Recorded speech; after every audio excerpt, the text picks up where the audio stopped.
سبز پوشان عرش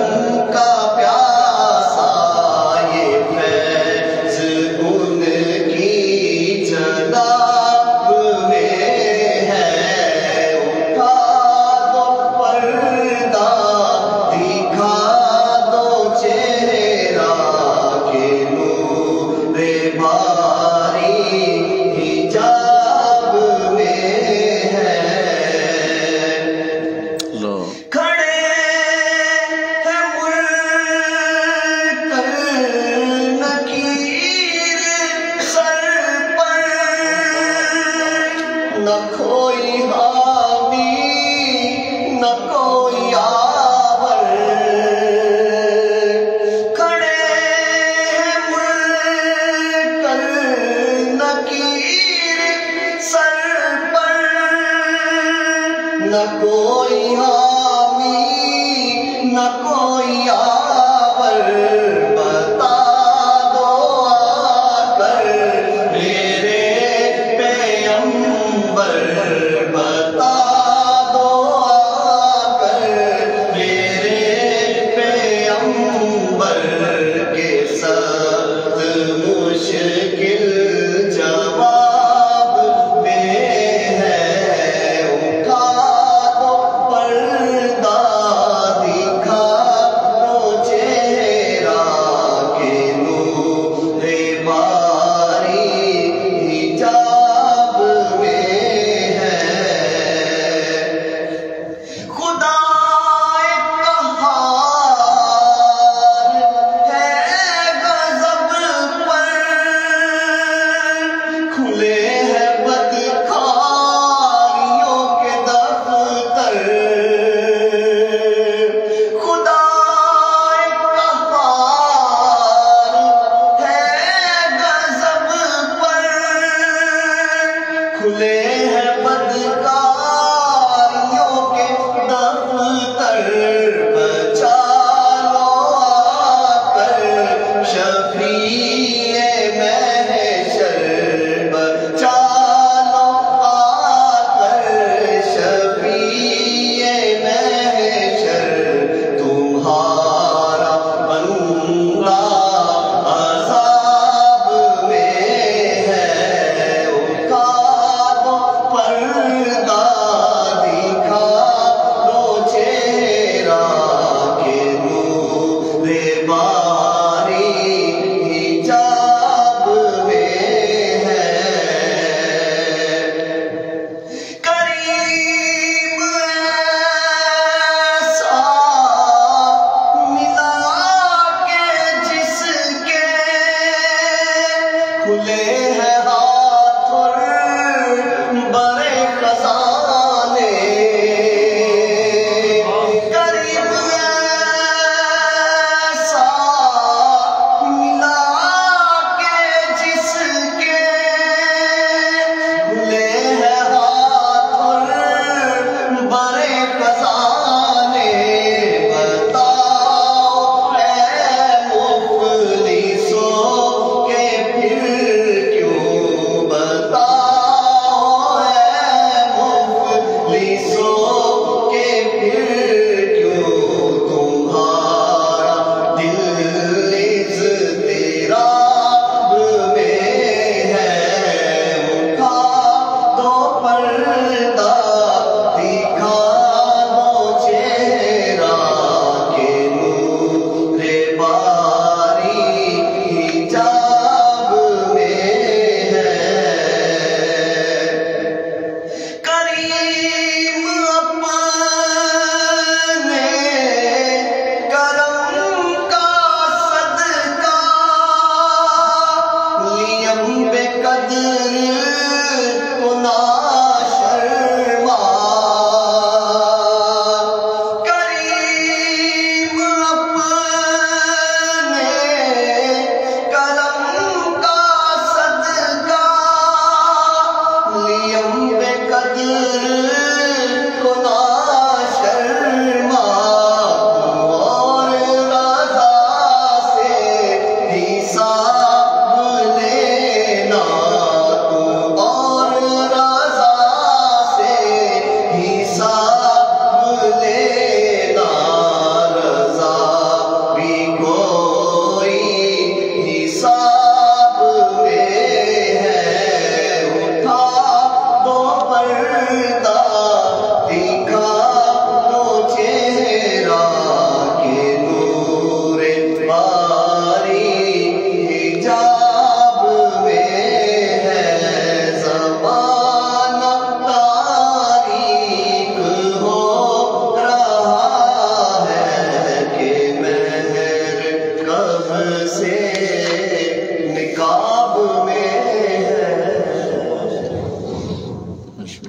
الفاتحة.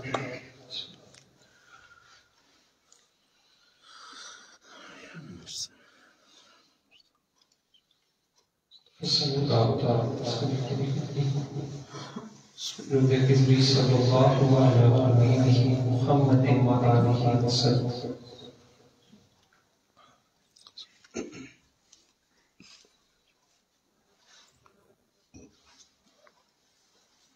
صلی اللہ علیہ حبیبہ محمد وآلہ وسلم. وظیفہ مجدد القصانی رحمۃ اللہ علیہ. لا حول ولا قوة إلا بالله. لا حول ولا قوة إلا بالله.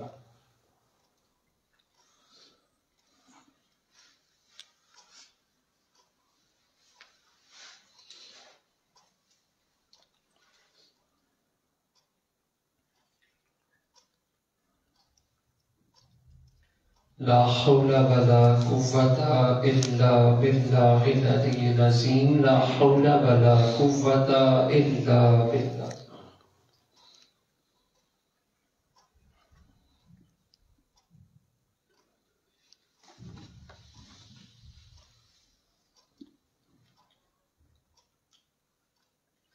لا حول ولا قوة إلا بالله العلي العظيم.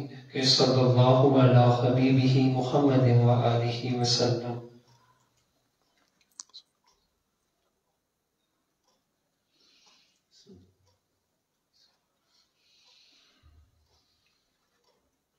صلی اللہ علیہ حبیبہ محمد وآلہ وسلم.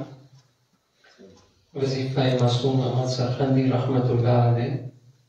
لا الہ الا انت سبحانک انی کنت من الظالمین.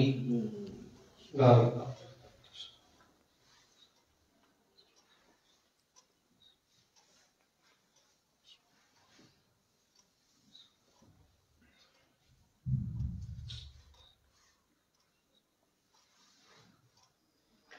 لا الہ الا انت سبحانک انی کنت من الظالمین.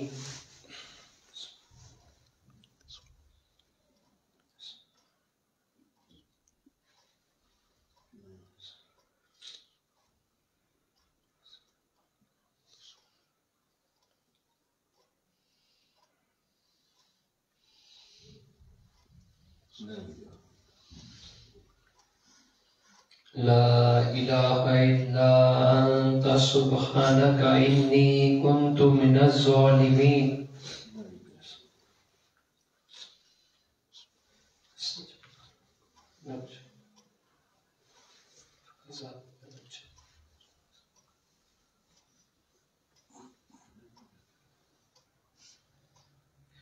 لا الہ الا انت سبحانک انی کنت من الظالمین. صلی اللہ علیہ حبیبہ محمد وآلہ وسلم.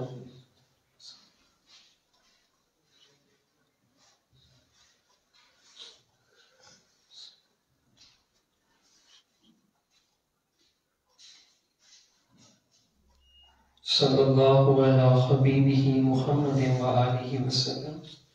وظیفہ غوث العظم شیخ عبدالقادر جیلانی رحمۃ اللہ علیہ. حسبنا اللہ ونعم الوکیل. حسبنا اللہ ونعم الوکیل.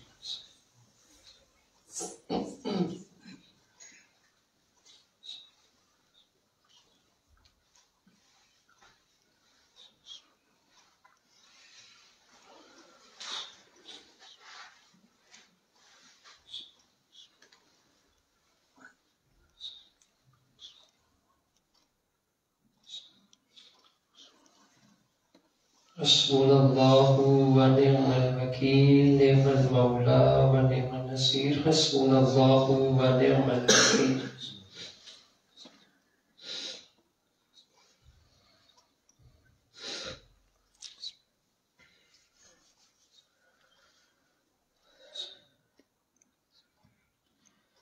صلی اللہ علیہ حبیبہ محمد وآلہ وسلم.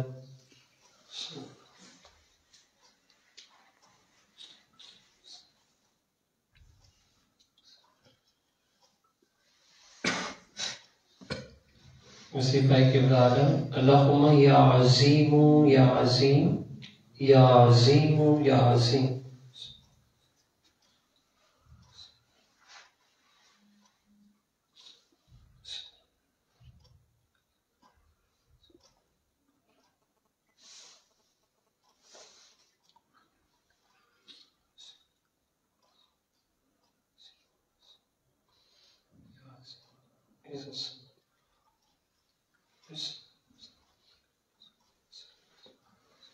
یا عظیم یا عظیم یا عظیم یا عظیم.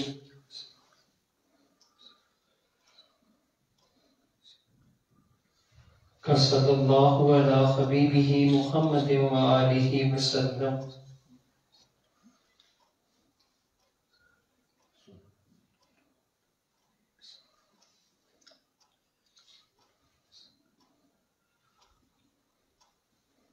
وظیفہ پیر مرشد اللہم یا ولیج یا ولیج یا ولیج یا ولیج.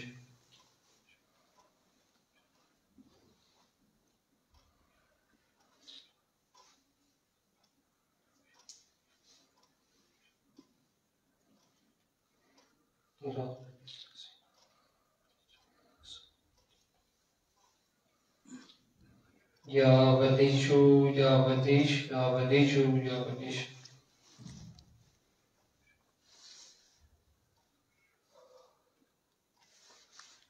صلی اللہ علی حبیبہ محمد وآلہ وسلم.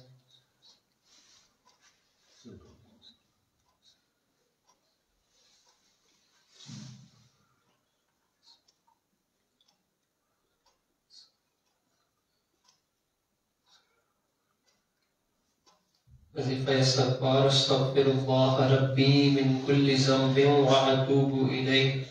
استغفر اللہ.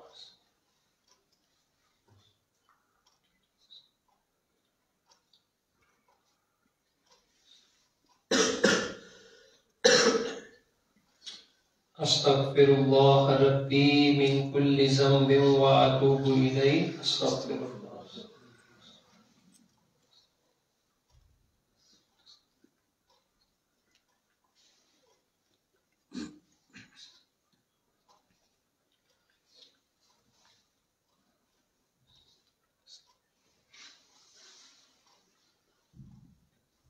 استغفر اللہ ربی من کل ذنب واتوب الیہ. صلی اللہ علی حبیبہ محمد وآلہ وسلم.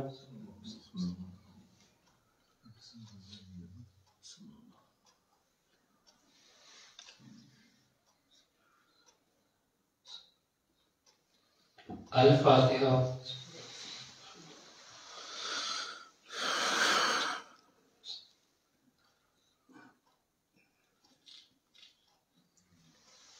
صلی اللہ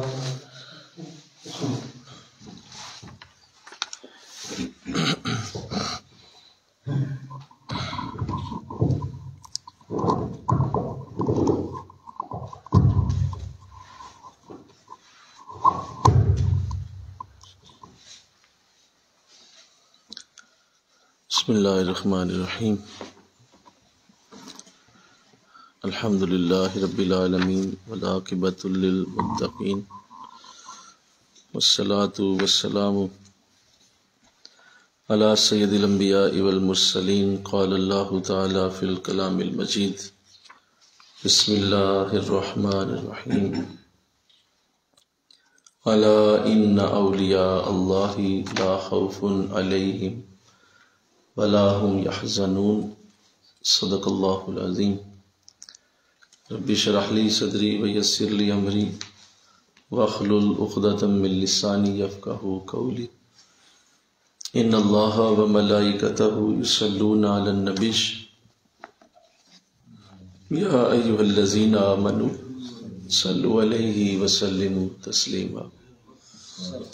صلاۃ والسلام علیک یا رسول اللہ.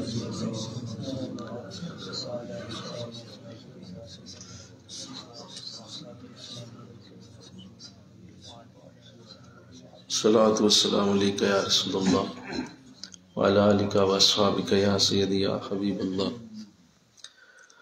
نہایت ہی معزز و محترم حاضرین و سامعین، الحمدللہ یہ ہماری ہفتہ وار درس محبت، درس قرآن و حدیث تصوف کی مبارک نشست ہے، جس میں مجھے اور آپ کو حاضری کی سعادت نصیب ہو رہی ہے۔ آج انشاءاللہ العزیز مکتوب شریف نمبر 8 کا آغاز ہوگا، اور یہ مکتوب بھی حضرت خواجہ محمد باقی باللہ رحمۃ اللہ علیہ، جو پیر و مرشد ہیں حضور سیدنا مجدد الفسانی رحمۃ اللہ علیہ کی، انہی کو بھیجا گیا ہے۔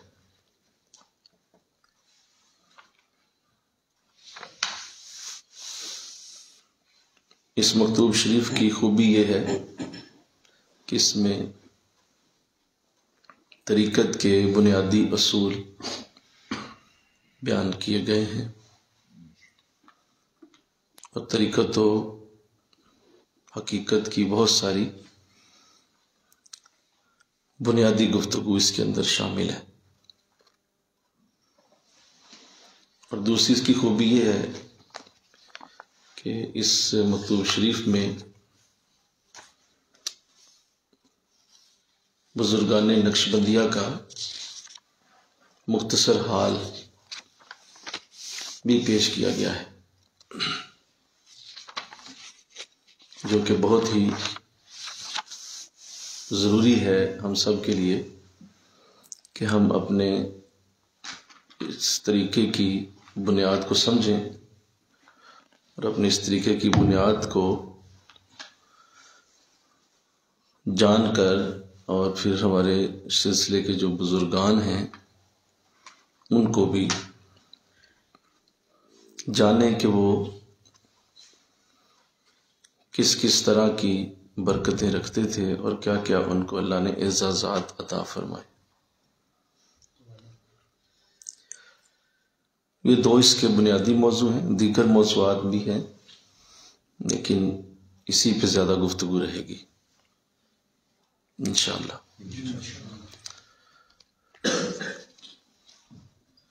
آئیے اس کا متن ایک جز کا شروع کرتے ہیں، اور پھر ساتھ اس کی ترتیب کے ساتھ تفصیل سے بھی اور تشریح سے بھی انشاءاللہ اللہ ہمیں مشرف فرمائے۔ ودریں مقام خود را بر قدم حضرت خواجہ نقشبند قدس اللہ تعالی الاقدس می باید ایشاں دری مقام بوداند و حضرت خواجہ علاء الدین را نیز عظیم مقام نصیب ہست، و از بزرگان این سلسلہ علیہ حضرت عبدالخالق اند قدس اللہ تعالی سرہ الاقدس، و از مشائخ ما تقدم حضرت خواجہ معروف کرہی و امام داؤد طائی و حسن بصری و حبیب اجمی قدس اللہ تعالی اسرارہم المقدسہ۔ ترجمہ نوٹ کریں۔ اور اس مقام میں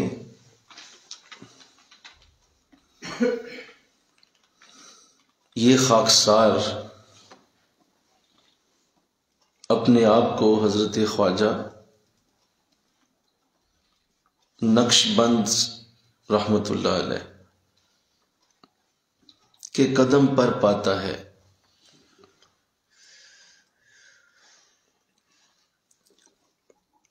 اور اس مقام میں یہ خاکسار اپنے آپ کو حضرت خواجہ نقشبند رحمت اللہ علیہ کے قدم پر پاتا ہے۔ آپ اسی مقام پر ہوئے ہیں،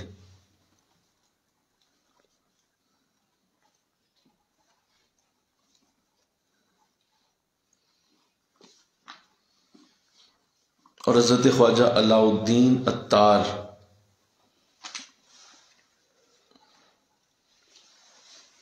اور حضرت خواجہ علاء الدین عطار رحمۃ اللہ علیہ کو بھی اسی مقام سے کچھ حصہ حاصل ہے۔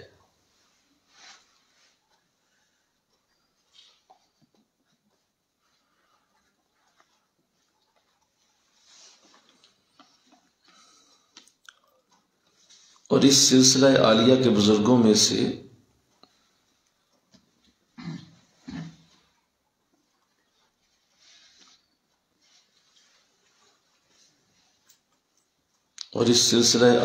بزرگوں میں سے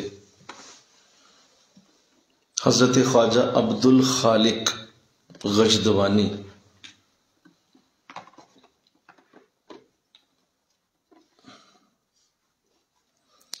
رحمت اللہ علیہ ہیں،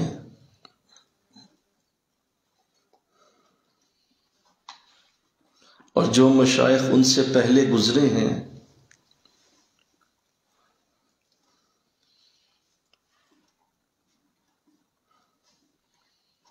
ان میں سے حضرت خواجہ معروف کرخی،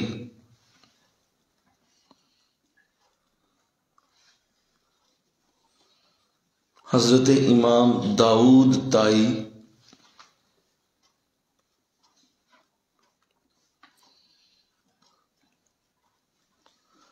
حضرت خواجہ حسن بصری،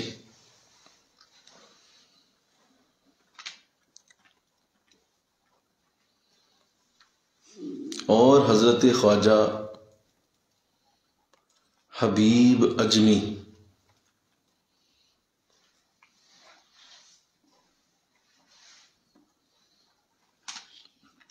اسی مقام پر ہوئے ہیں۔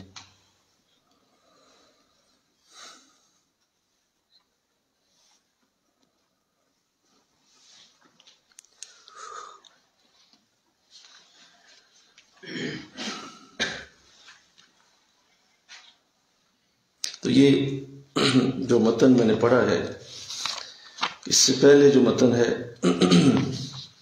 اس کی پہلی سطر میں پڑھتا ہوں تاکہ بنیاد جو ہے بہتر ہو۔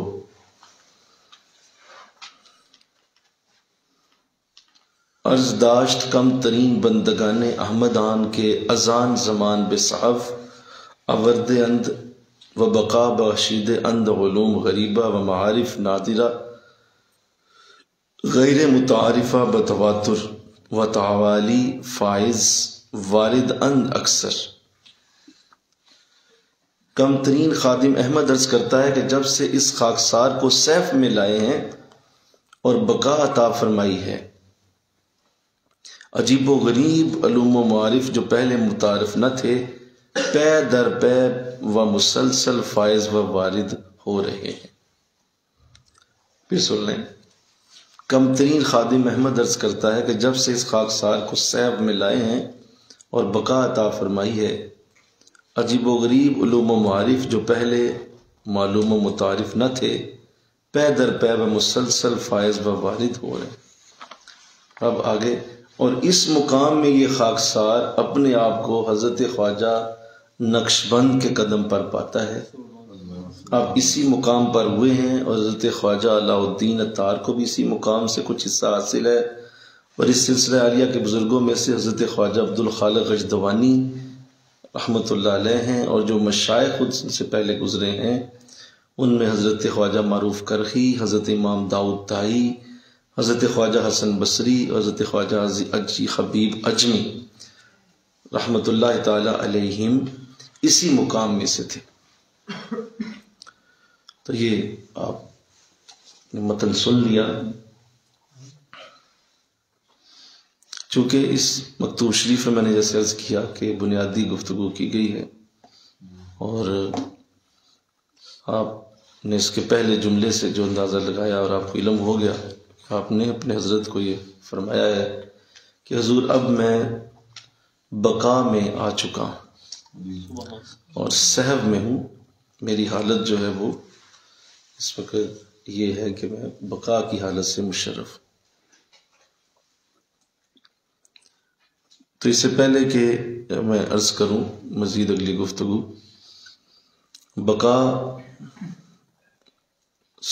جب بھی کسی سالک کو نصیب ہوتی ہے تو اصل میں یہ اس کے لیے دین کو پھیلانے اور دین کو آگے بڑھانے کا ہی دوسرا نام ہے۔ اور اصل میں بقا کا جو سب سے بڑا کرم اور فضل انسان پہ اترتا ہے وہ یہی ہے کہ اللہ اس سے پھر دین کا کام لیتا ہے. اور جو صوفیاء چاہے کتنی ہی بظاہر نیکی کے اوپر فائز ہیں، کتنا ہی ان کو نیکی کا جذبہ ملا ہوا ہے، عمل کی توفیق ہے، لیکن اگر وہ اسے آگے پھیلانے میں مصروف نہیں ہیں تو پھر یہ بات طے ہے کہ ابھی بقا کی سٹیج نہیں آئی.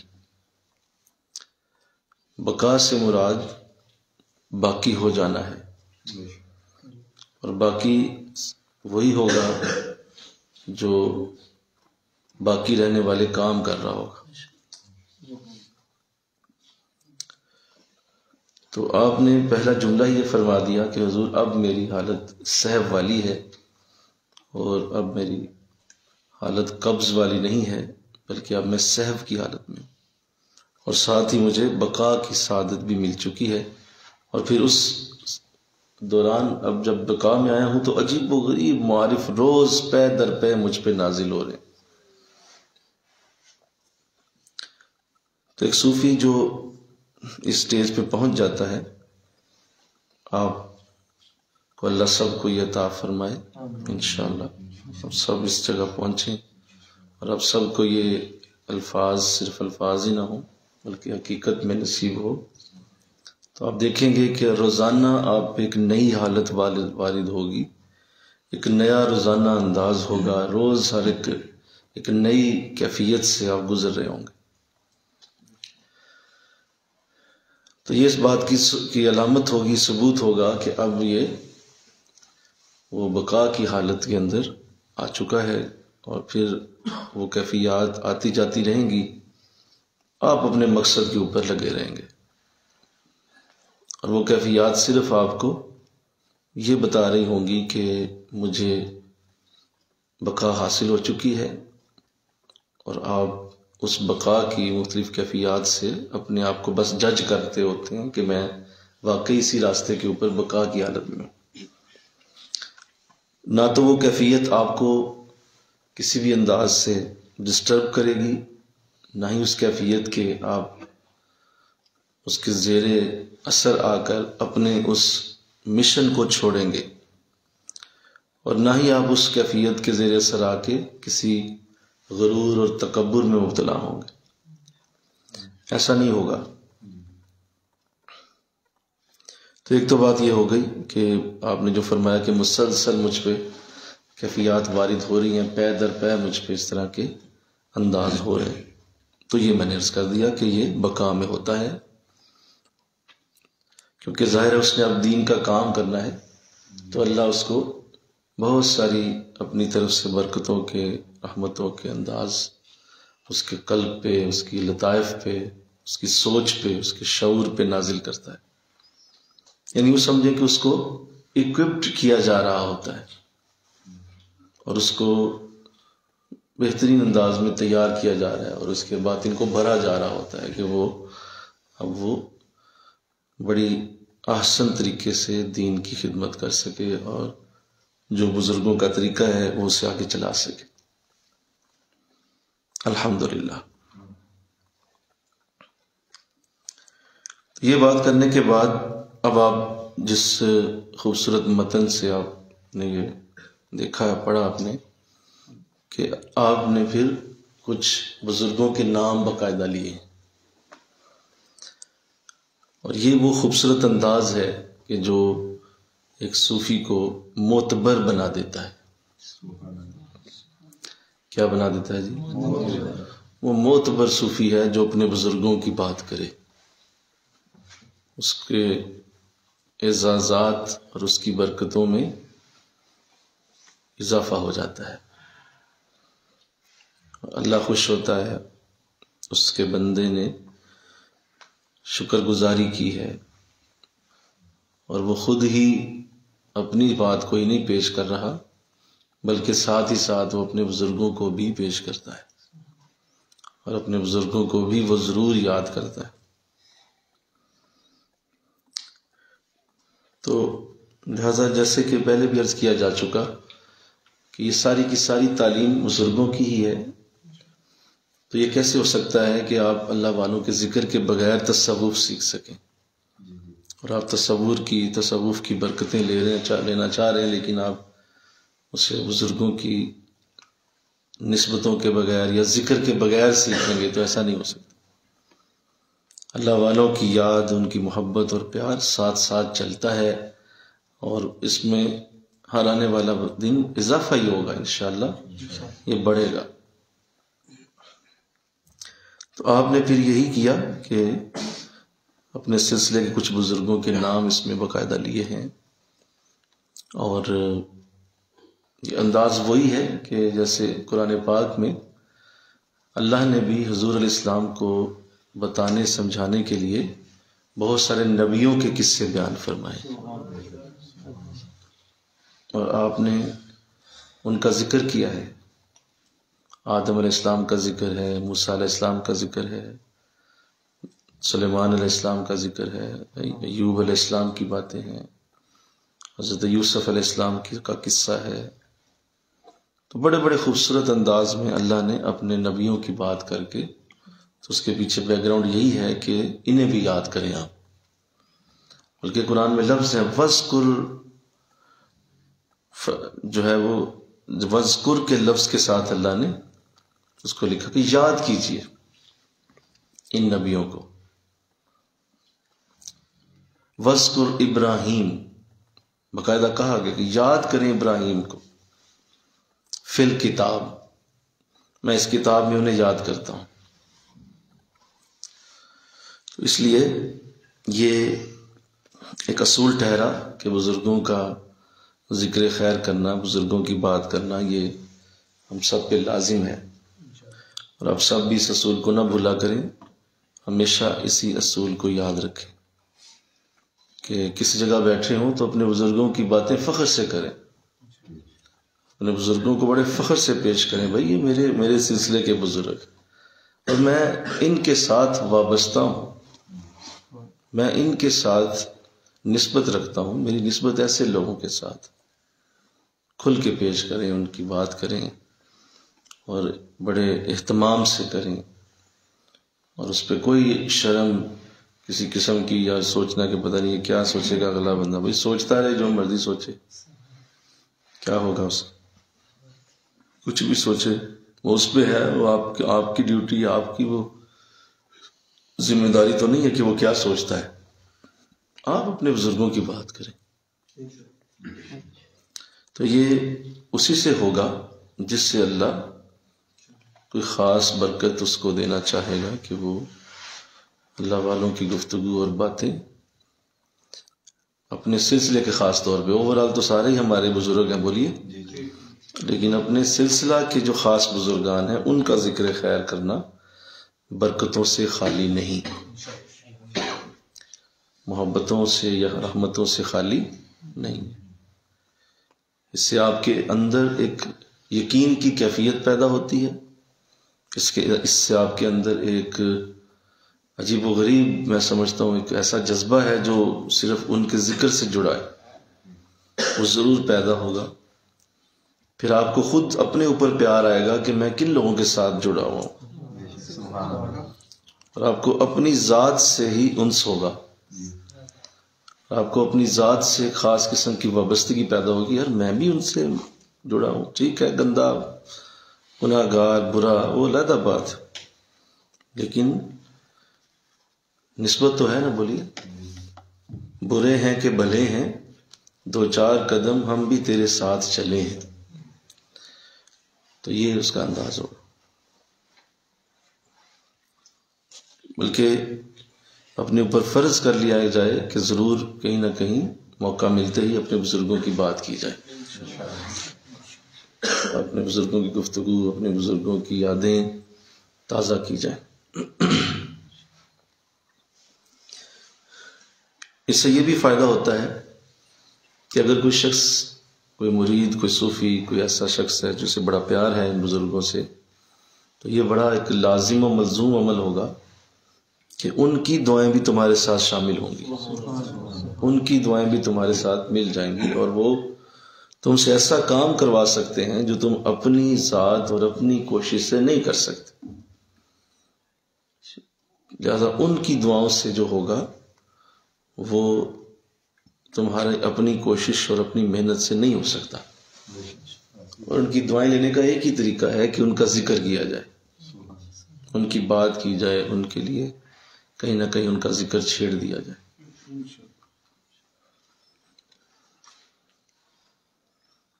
جس طرح قائد و جہاں صلی اللہ علیہ وسلم نے ارشاد فرمایا کہ نبیوں کا ذکر عبادت ہے.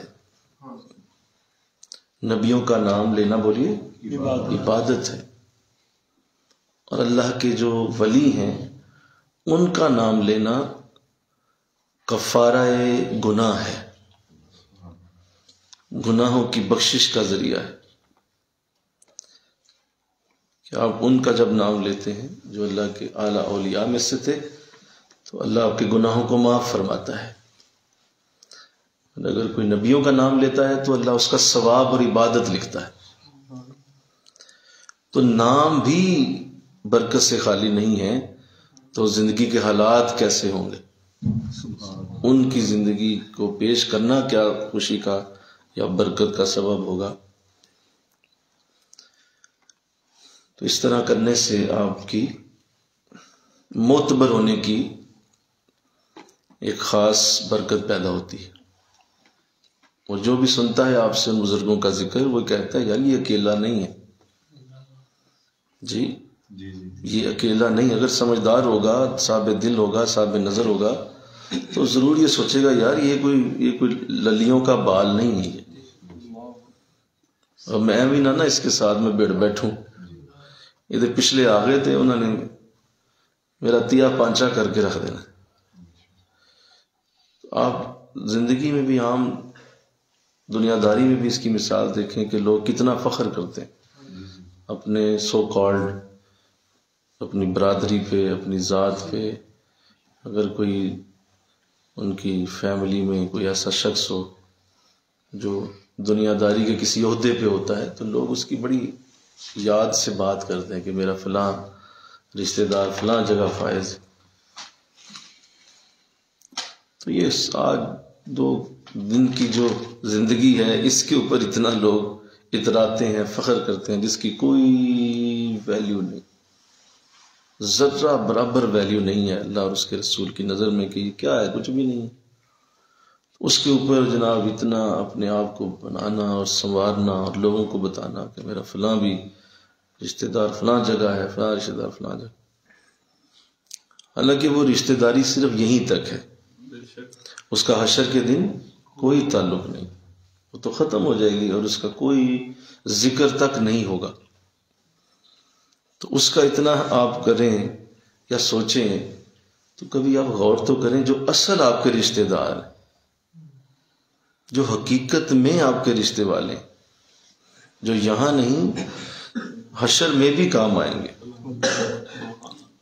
اور اللہ نے قرآن میں واضح فرما دیا کہ وہاں صرف متقین آپس میں ایک دوسرے کے دوست ہوں گے، باقی سب یاریاں، دوستیاں، رشتہ داریاں بولیے ختم ہو جائیں. تو جو اصل رشتہ دار ہیں ان کا ذکر ہی کوئی نہ ہو، ان کی بات ہی کوئی نہ کرے. ٹھیک ہے اگر آپ سیدنا ابوبکر رضی اللہ تعالیٰ عنہ کی بات کرتے ہیں تو وہ تو ایک کلو ہوم ہے نا، بولو وہ تو سب کے ساتھ ان کا ساری امت سلام کرتی ہے آپ کو. ٹھیک ہے، چشتیوں میں بھی حضرت ابوبکر محبت سے یاد کیے جاتے ہیں، سہروردیوں میں بھی آپ کا ذکر خیر بڑے پیار سے ہوتا ہے، اسی طرح قادریوں میں بھی آپ کی محبت کے ذکر ہوتے ہیں. تو یہ کوئی بات تو نہ ہوئی، وہ تو اوور آل ہے، بولو ٹھیک ہے. اسی طرح دیگر جو صحابہ ہیں حضور علیہ السلام کے وہ سارے ہی بڑے قابل قدر، قابل عشق و محبت ہیں. لیکن اصل مزہ تب آتا ہے جب اپنے سلسلے کے بزرگوں کی بات کی جائے، اپنے گھر والوں کی بات کی جائے. بھئی یہ میرے ہیں، بس یہ میرے ساتھ نسبت رکھتے ہیں اور میری ان کے ساتھ. تو اس طرح کہنا کہ جی سارے ہی ہمارے ہیں، وہ تو سب کے ہی ہیں، اور ایسا تو نہیں نا، پھر اس طرح تو نہیں بات بنتی. بات سمجھ رہے ہیں آپ جو میں کہنا چاہتا ہوں کہ آپ ان کا ذکر کریں جو آپ کے اس سلسلے کے اندر اس کی برکت رکھتے ہیں.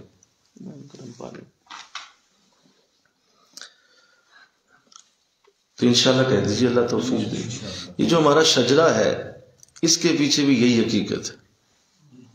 شجرے کے پیچھے بھی یہی حقیقت ہے کہ وہ شجرہ اس کی جو ترتیب ہے وہ اسی لیے بنائی گئی ہے کہ وہ صرف ہمارے بزرگوں کے نام ہیں. 40-41 نام میں بولو، اور وہ 40-41 نام صرف ہمارے سلسلے کے. اب پوری دنیا میں 40-41 بزرگ تو نہیں ہے نا، بولیے. بے شمار اللہ والے، ہر جگہ ان کی برکتیں، دعائیں، ان کی رحمتیں چھائی ہوئی ہیں. تو یہ 40 بزرگ وہ ہوں گے جو ہمارے سلسلے کے. تو اس کی بڑی اعلیٰ اللہ توفیق دے آپ کو انشاءاللہ. میں کبھی مجھے یاد ہے جب کبھی یہ دل میں خیال آتا تھا کہ اپنے ان بزرگوں کے حوالے سے ذکر ہونا چاہیے، تو کوشش میں نے کی، لیکن شاید یہ میرے اللہ توفیق دے کسی ہمارے بچے سے اللہ یہ سعادت لے گا کہ وہ ان بزرگوں کا ترتیب و ذکر خیر کرنے کی سعادت حاصل کرے جو ہمارے سلسلے کے اندر لکھے ہوئے ہیں. داتا صاحب سب کے بزرگ ہیں، بولو جی. اور اسی طرح باقی دیگر حضور غوث اعظم بولیے، وہ سب کے بزرگ. تو اسپیسیفک ہو کر کسی خاص شخصیت کا ذکر کرنا یہ بہت بڑا معاملہ ہے. اور حضور سیدنا مجدد الفسانی رحمۃ اللہ علیہ نے، آپ مکتوبات شریف پڑھتے رہے ہیں ماشاءاللہ. میں نے بھی اس کا اتنے سال ہو گئے، کافی ایک مکتوب شریف کو بڑی تفصیل سے پڑھا ہے. تو میں نے آپ کے مکتوبات میں جب بھی ذکر سنا ہے تو اپنے سلسلے کے بزرگوں کا ہی سنا ہے. یعنی آپ نے اوورال بات بہت کم کی ہے. یعنی ایک مکتوب ہے جس میں آپ نے حضور داتا صاحب کی بات فرمائی، اور باقی جو ہے وہ ہر مکتوب میں آپ نے اپنے سلسلے کے بزرگوں کو ہی پیش کیا. اور یہ آپ کا مزاج ہے. اور حضور شاہ نقشبند کا ذکر تو آپ اکثر فرماتے ہیں کہ یہ ایک خاص انداز میں آپ کا انداز ہوتا ہے. ایک اور بات کر دوں پھر میں ان کی گفتگو آگے چلاؤں گا تاکہ یہ ذہن نشین رہے یہ اصول کہ آپ ضرور ان بزرگوں کا ذکر کرتے ہوئے فخر کی کیفیت میں رہا کریں، اور ضرور کریں اس کو. اور ظاہر ہے جب آپ اس ذکر کو کرنا چاہیں گے تو اس کے لیے آپ کو ان کی حالات پہ ریسرچ کرنی ہوگی. پھر آپ اس کو پڑھیں گے، اس کو دیکھیں گے. اور ہم نے اسی لیے اپنی ویب سائٹ پہ سارے بزرگوں کا مختصر 2 صفحے کا تعارف رکھا ہوا ہے کہ جو بھی ہمارا بچہ چاہے یا ہماری بچی چاہے کہ وہ ان بزرگوں کو جان سکے اور ان بزرگوں کو اچھی طرح سے پڑھنے کی کوشش خود ویسے بعد میں کر سکتا ہے، لیکن اسے ایک گلاس کے اندر ایک نظارے میں وہ دیکھنا چاہتا ہے کہ فلاں بزرگ کی کیا کیا برکت تھی، تو وہ تسلی سے اسے ہماری ویب سائٹ سے دیکھ سکتا ہے. وہاں سے اسے پڑھے، اس کی چیدہ باتوں کو جانے کہ یہ فلاں بزرگ کا کیا کیا تعارف ہے، کہاں پیدا ہوئے، کہاں سے بیعت ہوئی، کیا کیا خدمات دین سر انجام دیں، اور کیا ان کے ملفوظات ہیں، کیا انہوں نے فرمایا ہوا ہے. تو اس لیے ہم نے ویب سائٹ پہ وہ سارے رکھ دیے. الصلاۃ والسلام علیکم.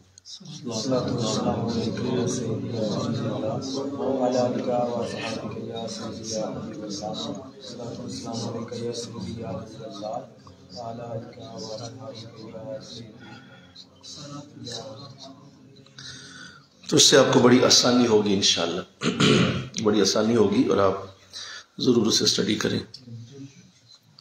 تاکہ جب علم ہوگا تو پھر آپ کہیں بات کر پائیں گے، کہیں گفتگو کر پائیں گے، اور اس سے پھر آپ کی نسبت مزید نکھرے گی، مزید اس کے اندر ایک خاص انداز میں اللہ برکت پیدا کرے گا انشاءاللہ.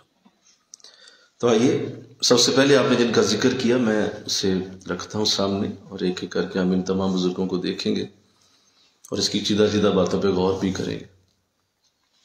سب سے پہلے ذکر خیر کیا گیا حضرت خواجہ نقشبند رحمۃ اللہ علیہ کا، بہاؤالدین بخاری، سید بہاؤالدین بخاری رحمۃ اللہ علیہ۔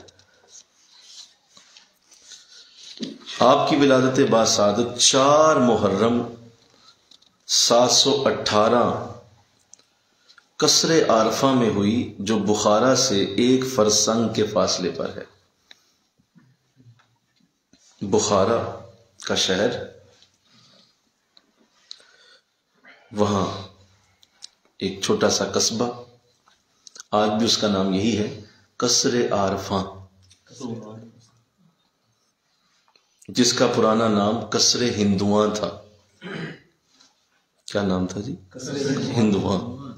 تو جب آپ پیدا ہوئے تو آپ کے پیر و مرشد پیدائش سے پہلے حضرت خواجہ محمد بابا سماسی رحمۃ اللہ علیہ نے آپ کے تولد کی بشارت دی اور فرمایا قریب ہے کہ قصر ہندواں قصر عارفہ بن جائے۔ نیز فرمایا مجھے اس مقام سے ایک مرد حق کی بو آئی ہے۔ ولادت کے 3 روز آپ نے خواجہ کو اپنی فرزندی میں قبول کر کے اپنے خلیفہ حضرت سید امیر کلال رحمۃ اللہ علیہ سے آپ کی تربیت کا عہد لیا۔ ابھی پیدا ہوئے ہیں، 3 دن کے ہیں، آپ تشریف لائے، اپنی گود میں لیا اور فرمایا یہ میرا بیٹا ہے، اور اپنے خلیفہ حضرت سید امیر کلال رحمۃ اللہ علیہ انہیں بلا کے تو آپ نے انہیں وعدہ لیا کہ آپ نے ان کی تربیت کرنی ہے۔ ابھی 3 دن کے ہیں۔ آپ کے شیخ تعلیم حضرت خواجہ سید امیر کلال رحمۃ اللہ علیہ ہیں، اور آپ حضرت عبد الخالق غجدوانی کے اویسی ہیں کہ ان کی روحانیت سے تربیت پائی ہے۔ عزیزان علی رحمۃ اللہ علیہ فرماتے ہیں کہ مردان حق کے سامنے پوری روئے زمین ایک دسترخوان کی طرح ہے، اور ہم کہتے ہیں کہ ایک ناخن کی طرح ہے، کوئی چیز ان کی نظروں سے پوشیدہ نہیں ہے۔ آپ کی عمر مبارک 73 برس ہوئی، دین اسلام کی بیش بہا خدمات سر انجام دیں، طریقت نقشبندیہ کو بے حد فروغ دیا، پوری دنیا میں آپ کا نام روشن ہوا۔ آپ کا وصال شب دوشنبہ ربیع الاول 791 ہجری میں ہوا، مزار مبارک بخارا شریف میں ہی ہے۔ تو یہ مختصر آپ کی تعریف اور آپ کی باتیں لکھی گئی۔ دوسرا نام جو اس مکتوب کے اس متن میں آیا ہے وہ حضرت خواجہ علاء الدین عطار رحمۃ اللہ علیہ کا ہے۔ آپ کا اسم گرامی محمد بن علی ہے، علاء الدین کنیت ہے اور عطار لقب ہے۔ خوارزم کے شہر سے تعلق ہے، اور آپ حضرت خواجہ نقشبند رحمۃ اللہ علیہ کے پہلے خلیفہ ہیں اور داماد بھی ہیں۔ خواجہ کے بے حد مقبول نظر اور معتبر خاص تھے۔ آپ صاحب طریقہ خاص ہیں، آپ کا طریقہ علائیہ مشہور ہے۔ حضرت امام ربانی رحمۃ اللہ علیہ نے مکتوب نمبر 290 میں آپ کا بھی تفصیل ذکر کیا۔ حضرت سید شریف جرجانی آپ کے اصحاب خاص میں تھے، انہوں نے فرمایا جب تک میں خواجہ علاء الدین کی صحبت سے مشرف نہ ہوا میں نے خدا کو نہیں پہچانا۔ آپ کی وفات کے بعد کسی نے آپ کو خواب میں دیکھا کہ آپ فرماتے ہیں جو کوئی 40 فرسنگ تک میری قبر کے گرد دفن ہوگا بخشا جائے گا۔ آپ کا وصال شب چہار شنبہ بعد نماز عشاء رجب 802 ہجری میں ہوا۔ آپ کا مزار قصبہ چوغانیہ میں ہے۔ حضرت عبد الخالق غجدوانی رحمۃ اللہ علیہ کا نام بھی اسی مکتوب کے اس متن میں لیا گیا، اور آپ سلسلہ نقشبند کے بہت بڑے بزرگوں میں سے جو 8 ہمارے بزرگ ہیں جو سلسلہ نقشبند کے ہیں ان میں سے ایک آپ ہیں، اور سارے ہی بڑے ہیں لیکن جن کے نام بہت بڑے خاص الخاص انداز میں لیے جاتے ہیں ان میں حضرت عبد الخالق رحمۃ اللہ علیہ کا نام۔ آپ کے والد کا اسم گرامی عبد الجمیل ہے جو حضرت سیدنا خضر کے صحبت والے تھے۔ حضرت خضر نے انہیں بشارت دی تھی کہ تمہارے ہاں ایک لڑکا پیدا ہوگا، اس کا نام عبد الخالق رکھنا۔ حادثات زمانہ کے سبب آپ نے اپنے وطن معروف روم سے ماوراء النہر کی طرف ہجرت فرمائی اور ولایت بخارا میں موضع غشتوان میں سکونت پذیر ہوئے، جو بخارا سے 6 فرسنگ کے فاصلے پر ہے۔ حضرت عبد الخالق کی وہیں پیدائش ہوئی اور وہیں نشو و نما پائی، اور آپ حضرت امام مالک رضی اللہ تعالیٰ عنہ کی اولاد میں سے ہیں۔ حضرت امام مالک وہ مدینہ شریف والے، ان کی اولاد میں سے ہیں، اور آپ سلسلہ نقشبندیہ کے سر حلقہ اور امام ہیں۔ طریقت کے تمام سلاسل میں مقبول ہیں۔ شریعت و سنت کی مطابق خواہشات نفس کی مخالفت میں بے حد مشہور ہوئے۔ حضرت خضر علیہ السلام نے آپ کو اپنی فرزندی میں قبول فرمایا اور وقوف عددی اور ذکر خفی کی تعلیم دی۔ حضرت خضر آپ کے پیر سبق ہیں، اور حضرت خواجہ یوسف ہمدانی آپ کے پیر صحبت ہیں اور خرقہ ہیں اور خلافت ہیں۔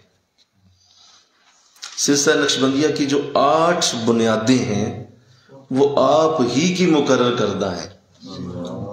جو 8 بنیادیں بنائی گئی، جن میں ابھی میں عرض کروں گا: ہوش در دم، نظر بر قدم، سفر در وطن، خلوت در انجمن، یاد کرد، باز گشت، نگاہ داشت، یادداشت۔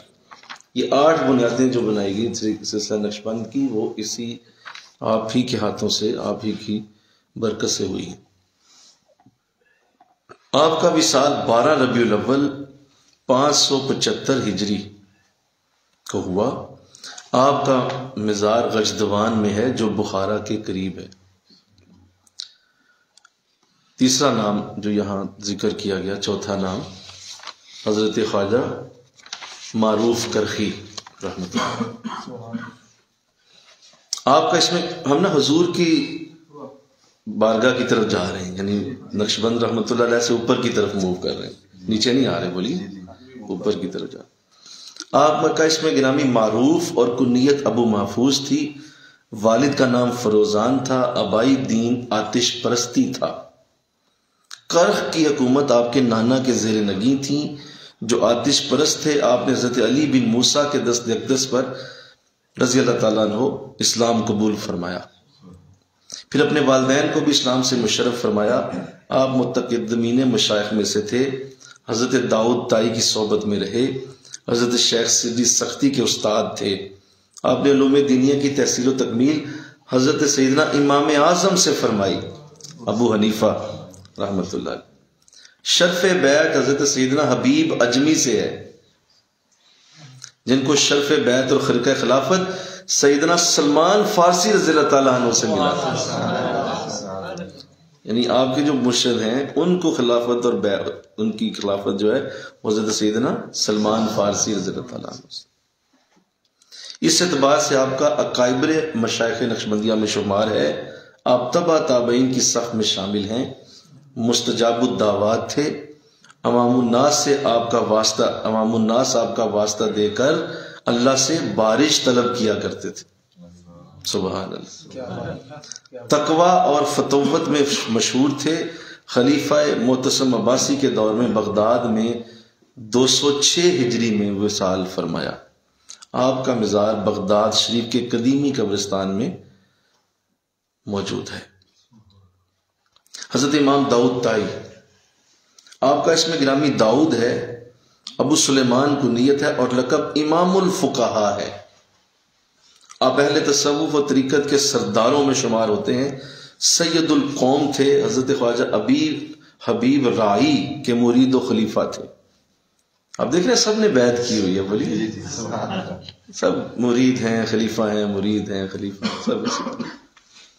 20 سال تک حضرت امام اعظم ابو حنیفہ کی شاگردی میں رہے، مل کے کہو سبحان اللہ۔ 20 سال۔ حضرت فضیل بن ایاز، حضرت بشر خافی، سفیان ثوری، سلطان ابراہیم بن ادم کی آپ سے اکثر و بیشتر ملاقاتیں رہا کرتی تھیں۔ آخری عمر میں آپ نے گوشہ نشینی اختیار کر لی تھی۔ ایک دفعہ حضرت خلیفہ ہارون الرشید عالم شہزادگی میں حضرت امام قاضی ابو یوسف کے ہمراہ آپ کے مکان پر آپ سے ملاقات کے لیے حاضر ہوا، مگر آپ نے اندر آنے کی اجازت نہ دی۔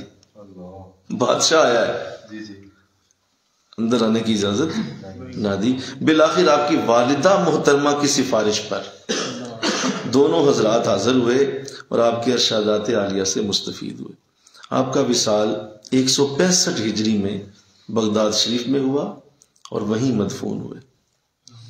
لوگوں نے آپ کی والدہ سے آپ کی وفات کا حال دریافت کیا تو انہوں نے فرمایا تمام رات نماز ادا کرتا رہا، آخری رات میں سر سجدہ میں رکھا اور پھر نہیں اٹھایا، سجدے میں ہی انتقال فرما گئے۔ حضرت خواجہ حسن بصری رحمت اللہ، آپ 21 ہجری یا 22 ہجری میں پیدا ہوئے۔ اس میں گرامی حسن بصری کنیت ابو سعید ہے۔ آپ کی والدہ ام المومنین حضرت ام سلمہ رضی اللہ تعالیٰ عنہ کی لونڈی تھی، سبحان اللہ، حضور کی زوجہ حضرت ام سلمہ ان کی خادمہ تھی۔ یہ دیکھیے شیر خوارگی کے ایام میں، حضرت خواجہ حسن بصری کی بات کر رہا ہوں، شیر خوارگی کی جب آپ دودھ پیتے تھے کہ ایام میں جب آپ کی والدہ کسی کام میں مشغول ہو جاتی اور آپ رونے لگتے تو حضرت ام سلمہ آپ کو بہلانے کے لیے اپنے سینے سے لگا لیتی تھی، اور یوں آپ نے ان کا بھی دودھ تھوڑا سا چند قطرے نوش فرمایا ہے، اور اس کی برکت سے آپ کی ذات میں بے شمار علوم و معارف پیدا ہوئے اور بے پناہ سعادتوں اور برکتوں سے نوازے گئے۔ آپ کعبہ علم و عمل اور قبلہ ورع و علم تھے، مستجاب الدعوات، صاحب کشف و کرامات تھے۔ تذکرۃ الاولیاء میں ہے کہ آپ کی بیعت حضرت سیدنا امام حسن رضی اللہ تعالیٰ عنہ سے۔ مجادات و ریاضات میں اپنا ثانی نہیں رکھتے تھے، ہمیشہ باوضو رہتے تھے۔ ہم عموماً 1 ہفتے کا روزہ رکھتے تھے اور اس کے بعد افطار کیا کرتے تھے۔ آپ جلیل القدر تابعین میں سے تھے۔ متعدد صحابہ کرام سے آپ کی ملاقاتیں ہوئیں۔ حضرت رابعہ بصریہ رحمت اللہ علیہا آپ ہی کے زمانے میں ہوئی ہیں، جو اپنے دور کے صالحین میں سے تھیں۔ آپ کا وصال خلافت خشام بن عبد المالک کے زمانے میں ہوا۔ 89 سال کی عمر پائی۔ 4 محرم شب جمعہ کو 110 ہجری میں بصرہ میں آپ نے وفات فرمائی۔ مزار آپ کا بصرہ سے ہی 3 میل دور واقع ہے۔ حضرت خواجہ حبیب اجمی رحمت اللہ علیہ، یہ آخری نام ہے۔ آپ کا اسم گرامی حبیب، لقب اجمی ہے، کنیت ابو محمد ہے۔ آپ فارس میں پیدا ہوئے، ابتدا میں بہت مالدار تھے۔ حضرت خواجہ حسن بصری کے ایک واعظ سے متاثر ہو کر تائب ہو گئے اور آپ کے دست حق پرست پر بیعت کی۔ آپ کی صحبت کی برکت سے بہت بلند مقام حاصل کیا۔ مستجاب الدعوات تھے۔ آپ کے سامنے جب قرآن کی تلاوت ہوتی تو بے حد روتے۔ آپ سے پوچھا گیا کہ آپ اجمی ہیں، قرآن کو سمجھتے تو نہیں ہیں، تو روتے کیوں ہیں؟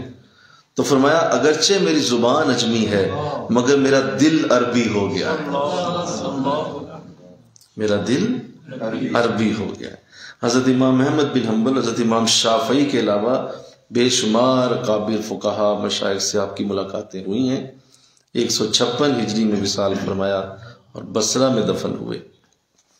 تو یہ مختصر آپ کے سامنے عرض کرنے کی سعادت ملی، بزرگوں کا ذکر ہوا اور ہماری جو بنیادیں ہیں ان کی طرف رجحان کیا گیا، اور یہ حضور اسلام کے دور کے قریب امام حسن تک ہم پہنچ گئے رضی اللہ تعالیٰ عنہ۔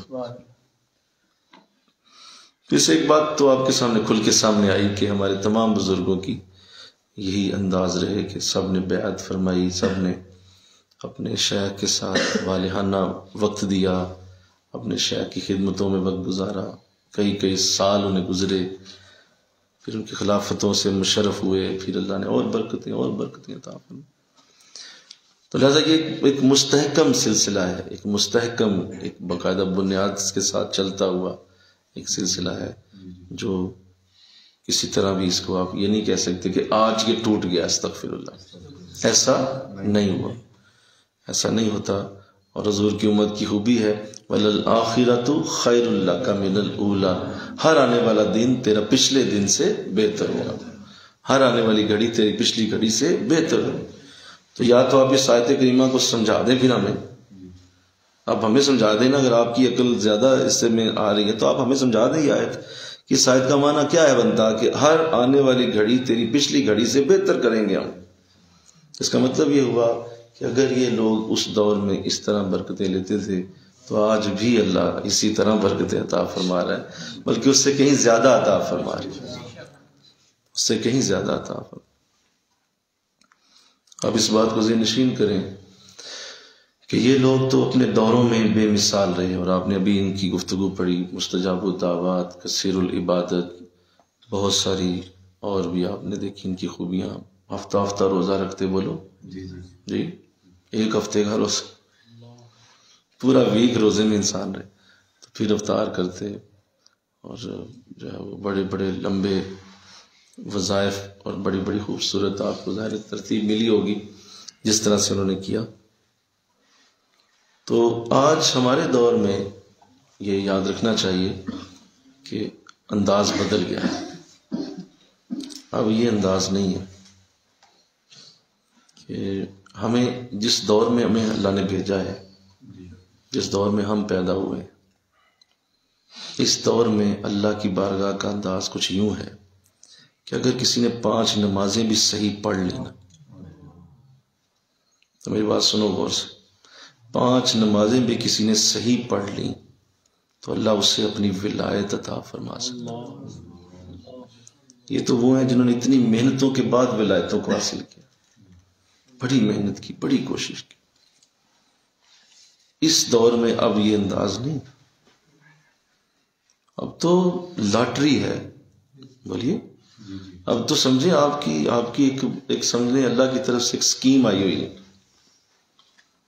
اور اس سکیم سے کوئی فائدہ اٹھا لے، اس سکیم کے اندر دیکھے کہ اللہ نے میرے لیے کتنی آسانیاں پیدا کی۔ اب تو جو ہے وہ اتنا آسان ہو گیا ہے کہ سیدھی جنت ہے تمہارے لیے۔ کوئی چھوٹا سا دین کا کام پکڑ لو، کوئی چھوٹا سا دین کا کام پکڑو اور اس پہ عمل کر لو اور اس کو لے چلو، اللہ تمہیں جنت عطا فرمائے۔ اب وہ انداز نہیں ہے،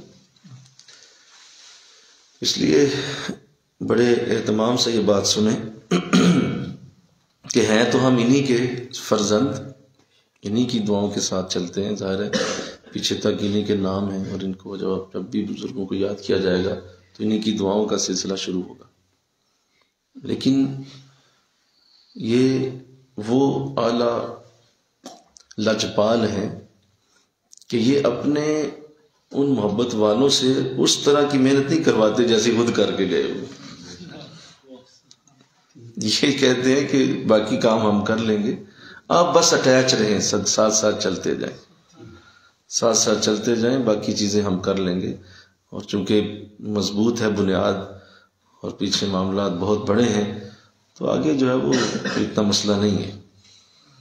جیسے پیچھے اگر سمندر ہو تو آگے آپ ہلکی سی ٹوٹی بھی کھولیں گے نا تو پانی بہت تیزی سے آئے گا، کیونکہ پیچھے بھرا ہوا سمندر ہے، اور وہ آپ کا اتنا بڑا پریشر ہے اس کا، ہلکی سی ٹوٹی بھی کھول دیں گے تو وہ لے جائے گا، بڑا اس کا پریشر ہو۔ تو ایسے آج ہم لوگ اس چھوٹی ٹوٹی کی طرح ہیں، بولو نا بھائی، سمجھیں بات؟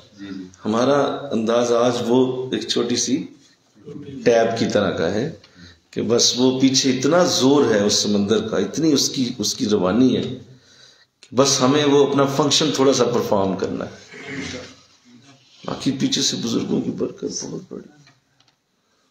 اور یہ دور لاٹری کا دور ہے، اس میں ہم سب کی لاٹری نکلی ہوئی ہے، اور ہم چاہیں تو ہم ہلکا سا بس دھیان کریں اور اپنے نبی کی امت کے لیے کچھ کرنے کی سوچیں، بہت بڑی برکت تمہارے ساتھ جڑ جائے گی۔ تو انشاءاللہ کہہ دیجیے، اللہ توفیق دے، انشاءاللہ کہیے۔ یہ تو سوچنا کہ پتہ نہیں میں بھی کوئی بہت بڑی جب تک پہاڑ نہیں سر کروں گا تو ایسا نہیں ہے، کوئی ایک انداز پکڑ لیں اور اس کو لے کے چلتے جائیں۔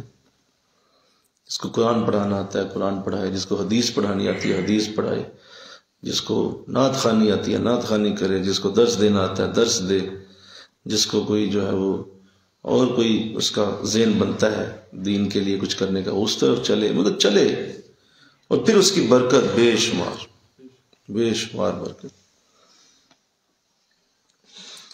اور یہ بھی ذہن نشین رکھنا چاہیے کہ میں اب اس پہ اس لیے کروں گا بات کیونکہ ہمارے 8 اصول جو ہیں وہ بہت ہی ضروری ہیں، اور میں چاہتا ہوں کہ اس پہ ہم پورا ایک درس ریکارڈ کروائیں ان 8 اصولوں پہ، تاکہ یہ ہمیشہ کے لیے عمل ہو جائے، اور اس گفتگو کو ہمیشہ لوگوں کے کام اللہ اس کو آنے کی سعادت عطا فرمائے۔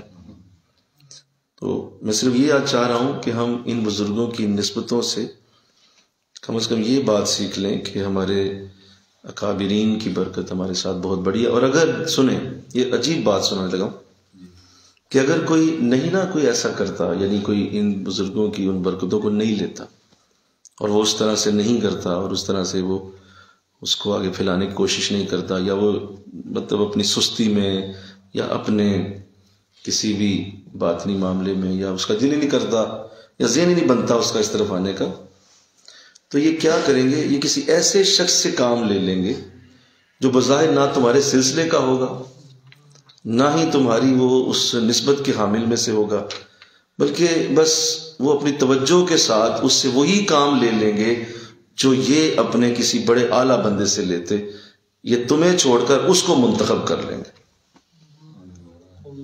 یہ ہوگا، اور یہ ہوتا ہے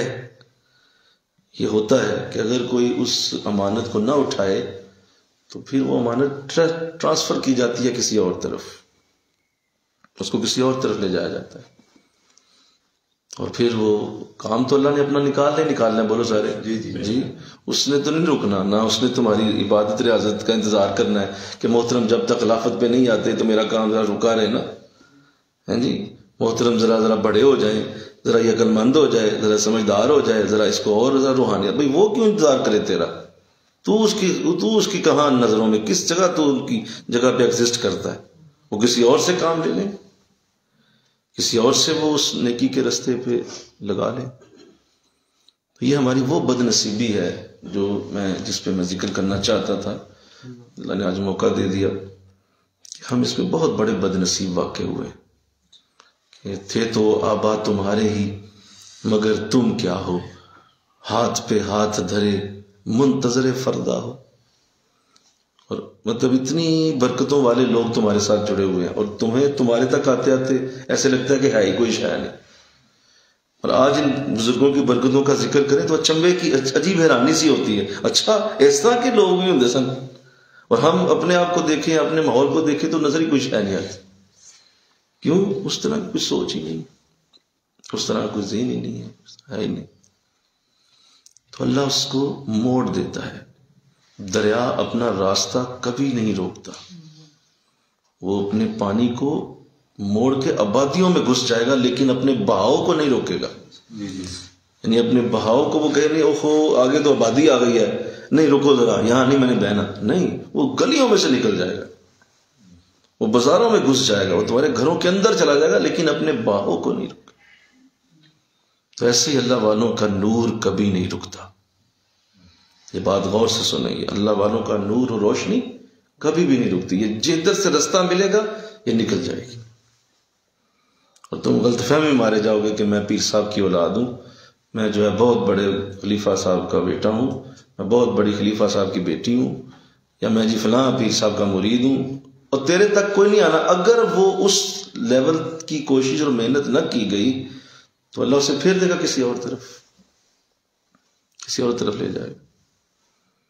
اور یہی ہو رہا ہے، آپ دیکھ رہے ہیں، میں اس دن بھی دیکھ رہا تھا کہ مطلب ناچے قسم کے لوگ ہیں، اور وہ مطلب سارا دن گانے گانا اور اس طرح، ان سے اللہ نیکیوں کے کام لے رہا ہے۔ مطلب وہ دکھا رہے تھے کہ فلاں کوئی تھا، کوئی ایسا شخص، وہ جی فلاں علاقے میں اس نے مسجدیں بہت زیادہ بنا دی، فلاں علاقے میں اس نے جناب بہت زیادہ مدرسے بنا دیے، ہے وہ ناچا۔ تو جب تم نہیں بناؤ گے تو اللہ کسی سے تو کام لے گا نا، کسی اور سے لے لے گا۔ اب بندہ یہ کہے استغفر اللہ کہ اس نے مسجدیں غلط بنا دی ہیں، تو یہ تو نہیں ہو سکتا۔ اللہ نے کام لینا تھا لے لیا، جسے چاہتا ہے لے لے۔ تو یہ بہت بڑا یہ ہمارا فلا ہے آج. ہم اس فلا کے ساتھ جو دیکھ رہے ہیں کہ ہم اپنے بزرگوں کی ان برکتوں کو لینا ہی نہیں چاہ رہے. بھئی آپ جب تک اس طرح کے انداز بنائیں گے نہیں، وہ کیسے دیں گے آپ کو؟ آپ گلی میں گجی جارا کھیل رہے ہیں تو وہاں مجدد پاک توجہ دیں گے آپ کو آ کے. آپ عورتوں میں بیٹھ کے چگلیوں میں مصروف ہیں تو وہاں آپ کو آ کے کیا حضرت رابعہ بصریہ توجہ دیں گی؟ نہیں. اس کے لیے کوئی مقام ہوتا ہے نا. آپ جب اس مقام پہ آتے ہیں تو ساتھ ہی بزرگ کہتے ہیں آ گیا اس مقام، آ گیا، لکھو اس کا نام. بزرگوں کی برکتیں دو اسے، کرم دو اس. کیوں؟ وہ اسٹیج پہ کھڑا ہے. جب تک اس طرح کا ایک سٹائل ہی نہیں ہوگا تو کیسے آپ اس کو توقع کر سکتے ہیں کہ آپ کو بستر سے اٹھا کے لے کے آئیں، یا آپ کو سوئے ہوئے کو اٹھا کے تو کہا جائے آجو بھائی مسند حاضر ہے، بیٹھو مسند پہ. ایسے تو نہیں ہوتا. آپ کو ایک پروسیس کے اندر چلنا پڑتا ہے، ایک پروسیس کے اندر چلنا ہوتا ہے، پھر اس کو چل کے چلتے چلتے اس قابل بننا ہوتا ہے کہ وہ بزرگ آپ کی طرف توجہ کر دے، برکتیں دے دے، رحمتیں دے دے، فضل دے دے. اور اگر آپ وہ نہیں کرتے، اس پروسیس کے اندر آپ چلتے ہی نہیں ہیں، آپ اس طرح سے اس کو اپنے ساتھ چلاتے ہی نہیں ہیں، تو پھر نہیں ہوتا. جیسے ابھی دیکھیں آپ لوگ یہاں ذکر کرنے آتے ہیں، توجہ ہے میری طرف؟ جی تو یہ ذکر کرتے ہیں آپ یہاں ماشاءاللہ. کتنے دن ہو گئے جی؟ بتائیں ذرا کتنے دن ہو گئے جی؟ 25 دن ہو گئے. تو 25 دنوں میں جو آپ نے ماشاءاللہ ذکر کیا ہے یہاں، تو یہ تو نہیں ہو سکتا کہ اللہ کا نام لیا جائے اور اس کا کوئی اثر پیدا نہ ہو. کیسے ہو سکتا ہے؟ مثلا آپ پانی پئیں پیاس نہ بجھے، یہ نہیں ہو سکتا. آپ کھانا کھائیں بھوک نہ مٹے، یہ نہیں ہو سکتا. تو یہ عام سی چیزیں اپنا اثر رکھتی ہیں. پانی پینا، کھانا کھانا، اس کا اثر ظاہر ہوگا. ایک توانائی فیل ہوگی پانی پیتے ہی، کھانا پیٹ میں جاتے ہی آپ کا جسم ایک انرجی فیل کرتا ہے. اللہ کا ذکر کیا جائے اور اس کا اثر نہ ہو، یہ کیسے ہو سکتا ہے یار؟ ممکن نہیں نا. تو پھر یہ دیکھیں کہ وہ 25 دن مسلسل کیا جائے. آپ 25 دن بہترین کیلکولیٹڈ مٹن کھائیں، قیمہ دیسی گھی کے ساتھ، باقاعدہ صحیح، جس طرح ڈاکٹر کہتے ہیں نا کہ بہت زیادہ کھا لیں، صحیح جو ترتیب ہے. بتائیے صحت کیسی ہوگی؟ بولو. 25 دن دیسی گھی میں بنا ہوا بہترین مٹن، مچھلی، کچھ بھی کہہ لیں جو اچھی غذا ہے، طاقتور، 25 دن استعمال کریں. باقاعدہ ٹائم پہ کھائیں، ایک وقت پہ کھائیں، ایک بڑا دھیان سے کھائیں، پوری کھائیں جتنی کہی گئی. بتائیے صحت کہاں جائے گی؟ آپ کی آنکھیں کیا ہوں گی؟ آپ کے کان کیا فیل کریں گے؟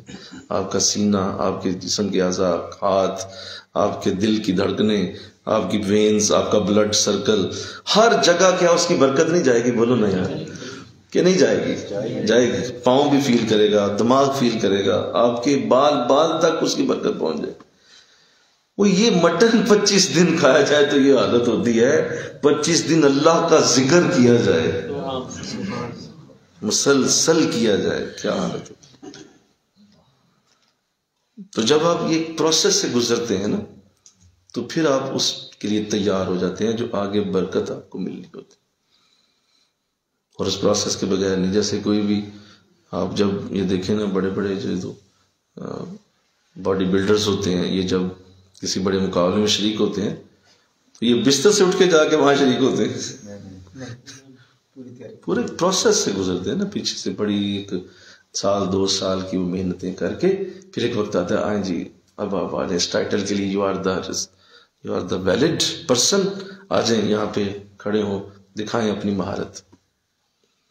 تو جب اس میں سے گزرنا ہی نہیں ہے، اس میں سے بیٹھنا ہی نہیں ہے، اور ایسے بس چلتے جانا ہے اور اسی طرح زندگی رہی، اور ساتھ یہ توقع دل میں رکھتے جانا ہے کہ دیکھیں ہو بھی جائے گا، کیسے ہوگا؟ آپ یہ خیال استو محال استو جنو، یہ کبھی نہیں ہونا، ایسے ہی رہے گا.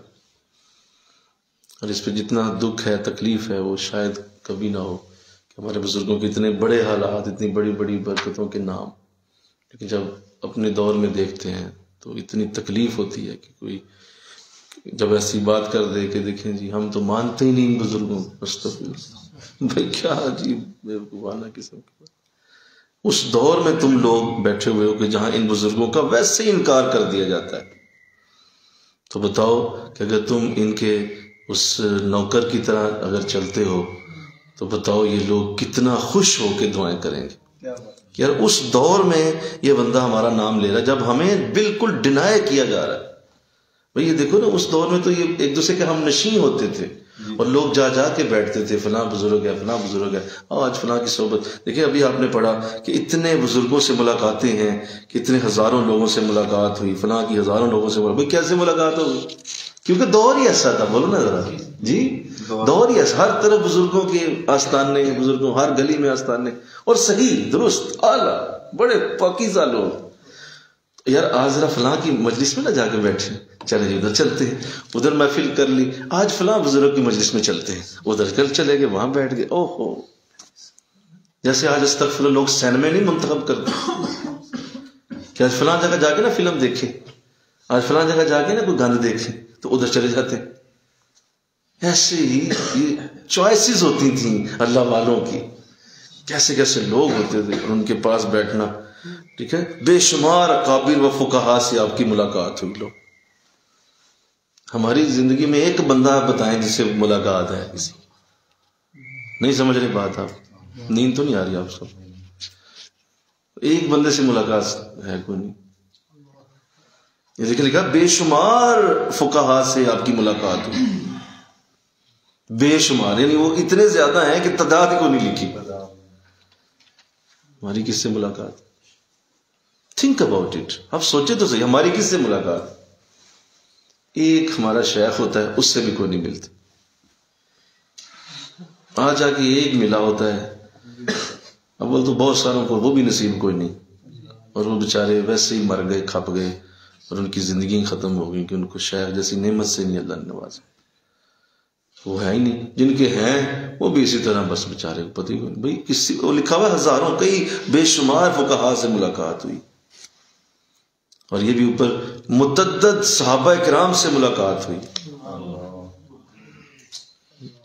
صحابہ کرام سے ملاقاتیں ٹھیک ہے. اور اس طرح یہ کتنی جو ہے وہ آپ نے حضرت امام اعظم رحمۃ اللہ علیہ کے پاس بیٹھے فضیل بن ایاز کے ساتھ بشر خافی کے ساتھ سفیان ثوری سلطان ابراہیم ندم کی آپ سے اکثر و بیشتر ملاقاتیں رہا کرتی تھیں. حضرت امام داؤد طائی کی بات کرو جس کی بتائیے جمعرات کو ملاقات امام اعظم سے ہو رہی ہے بولیے نا جمعے کو ملاقات ابراہیم بن ادم سے ہو رہی ہفتے کو ملاقات جو ہے حضرت بشر حافظ سے ہو رہی اتوار کو ملاقات حضرت فضیل بن ایاز سے ہو رہی. لوگ بتائیں کیا بنے چونکہ وہ رہا ہی نہیں اور اس کو اس طرح سے کیا بندہ کہہ سکتا ہے. روحانیت کی موت کا دور ہے. موت کا لفظ بھی میں نہیں سمجھتا مناسب. روحانیت کی بالکل جسے کہتے ہیں نا کہ ماں ہی مار دی گئی ہے. اس دور میں آپ یہ باتیں سنتے ہیں سمجھتے ہیں آپ درس تصوف کی برکت لے رہے ہیں جس میں روحانیت اپنی موت آپ کب کی مر چکی ہے. اور یار ان آستانوں پہ روحانیت نہیں ہے جن کے نام روحانیت سے چلتے تھے یعنی جو روحانیت کے نام تھے ان آستانوں میں بھی روحانیت اب کوئی نہیں رہی. تو بتائیے آپ کس دور میں. لہٰذا بڑی ہی ہمت سے بڑی محنت سے جن بزرگوں نے مقام حاصل کی ہمیں ہلکی سی کوشش سے وہ مل سکتے ہیں ہلکی سی کوشش. اور میرے حضرت اللہ صاحب رحمت ہمارے شیخ پہ نازل فرمائے میں آپ کے ساتھ موڑا شریف کے مزار مبارک پہ حاضر ہوا. مری کے پاس ہے جو آپ ان دنوں میں مری میں تھے تو آپ کے ساتھ مجھے جانے کی وہاں سعادت ملی. راستے میں گاڑی میں گفتگو ہوئی بڑی محبت سے آپ نے کچھ باتیں سنائی. مجھے پوچھنے لگے کہ کوئی خلافت وغیرہ دی ہے کسی کو تو میں نے کہا جی ارادہ تو ہے پرانی بات ہے. تو فرمانے لگے اچھا کیا کرائیٹیریا ہے آپ کا کس طرح سے آپ دیں گے کسی کو اگر خلافت دینی ہوگی تو کیا کریں گے آپ. تو میں خاموش ہو گیا. میں نے کہا یہ تو بڑا مشکل سوال ہے کیونکہ میں نے کہا حضور وہی جو آپ نے دیکھا اسی طرح کا انداز ہوگا. کہتے نہیں پھر بھی آپ کا اپنا بھی تو ذہن ہوگا نا کہ یہ خوبیاں اس میں ہونی چاہیے یا یہ چیزیں دیکھنی چاہیے. تو میں نے عرض کی میں نے کہا حضور جی ظاہر ہے قرآن حدیث پہلے ہے رزق حلال ہو قرآن و حدیث کی برکت ملی ہو اور سلسلے کی خدمت کرنے والا ہو وغیرہ وغیرہ. کچھ میں نے 3-4 چیزیں عرض کی تو آپ نا خاموش ہو گئے. مجھے فرمانے لگے کچھ دیر بعد کہ یار اتنا مشکل کرائٹیریا. بولیے اتنا مشکل، آپ نے اتنا مشکل کر دیا یار، بڑا کون آئے گا اس. میں حیران ہوا، میں کہ یار وہ قرآن کہا ہے، میں نے حدیث کہا ہے، میں نے یہی کہا ہے نا کہ جس کے حلال ہو سنتوں، ہاں سنت بھی میں نے کہا اور بھی میں نے عرض کیا ان کی اس طرح کرے یہ کام، سلسلے کی خدمت بھی کرے. یار بڑا مشکل کر دیا آپ نے. میں نے کہا حضور تو پھر کیا کرے؟ کہا نہیں اس دور میں یہ چیزیں نہیں اب دیکھی جاتی، اب بہت بہت بہت معاملہ آگے چلا گیا.